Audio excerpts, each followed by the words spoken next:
जिनका सीधा वास्ता है आपसे। खबरें जो जुड़ती है आपके अपनों से। आपके क्षेत्र की हर छोटी बड़ी खबरें देखिए उत्तर प्रदेश न्यूज आपकी आवाज पहुंचाते हैं जिम्मेदारों तक। संभल एक ऐसा शहर है जिसे पृथ्वीराज चौहान की राजधानी कहा जाता है और राजनीति की बात करें तो समाजवादी पार्टी का गढ़, क्योंकि यहाँ मुस्लिम वोटरों की आबादी ज्यादा है और यादव का वोट बैंक भी सपा के लिए अहम भूमिका निभाता है, जिस कारण सपा का सिंबल इकबाल महमूद को लगातार 7 बार संभल का विधायक बना चुका है और 2 बार मंत्री भी संभल से सपा के विधायक ही नहीं सपा के सांसद भी हैं, जिन्हें यूपी में आजम खान के बाद मुस्लिमों का बड़ा नेता भी माना जाता है और वो है डॉक्टर शफीकुर रहमान बर्क, जो मुलायम सिंह के दौर से सपा के साथ जुड़े हुए हैं। बीच में कुछ सालों के लिए भटक भी थे,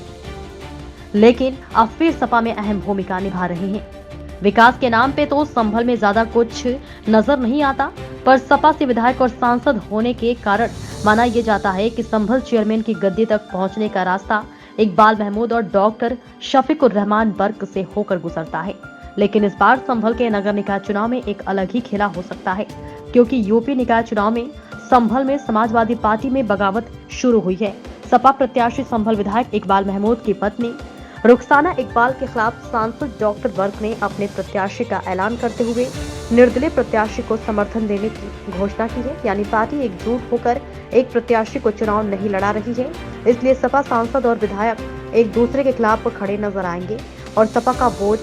बट जाएगा। इसलिए सपा सांसद और विधायक के सपने पर पानी फिर सकता है, यानी उनके द्वारा उतारे गए प्रत्याशी चारों खाने चित हो सकते हैं, क्योंकि बसपा के सिंबल से विधानसभा चुनाव लड़ चुके हाजी शकील कुरैशी की बहू आजमा तश्कील नगर निकाय चुनाव के मैदान में है और बसपा से प्रत्याशी के तौर पर अपनी ताल ठोक चुकी है। आजमा तश्कील की स्वर्गीय सास अरीफा शकील बसपा से पूर्व चेयरमैन रह चुकी हैं, जो पिछले नगर निकाय चुनाव में निर्दलीय प्रत्याशी के तौर पर खड़ी हुई थी और जीत भी हासिल की थी, जिसके बाद में बसपा का दामन थामा था। विधानसभा में इकबाल महमूद को 1,07,073 वोट पड़ा था, तो वही 44,443 वोट शकील अहमद कुरैशी ले गए थे। लेकिन विधानसभा चुनाव में बसपा के प्रत्याशी को हार का सामना करना पड़ा, तो मगर जो उन्हें वोट पड़ा वो अधिकतम संभल की तहसील का वोट था, जो आजमा तश्कील की विजय पक्की कर सकता है। वही आरिफा शकील ने चेयरमैन रखते हुए संभल के विकास के लिए कई महत्वपूर्ण कार्य किए, जैसे गली मोहल्लों में पक्की सड़कें, साफ सफाई का पूरा ध्यान, शहर में पार्कों का निर्माण, सड़कों पर लाइट के खंभे, कब्रिस्तानों में बन रही तमाम तरह की समस्याओं को ठीक किया था। मगर 7 बार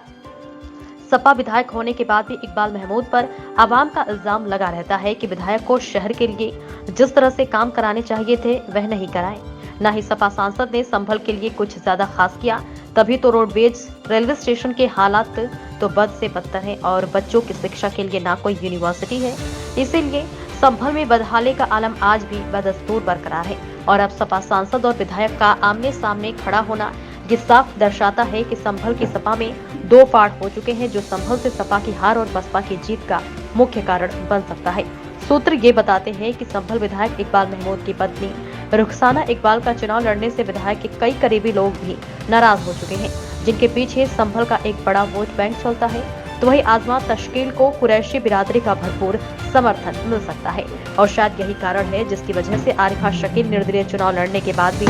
संभल चेयरमैन बन गई थी और एक बार फिर यही कारनामा आजमा तश्कील भी दोहरा सकती है, क्योंकि बसपा की प्रत्याशी होने के कारण जाटो वोट बैंक एक अहम भूमिका निभाएगा।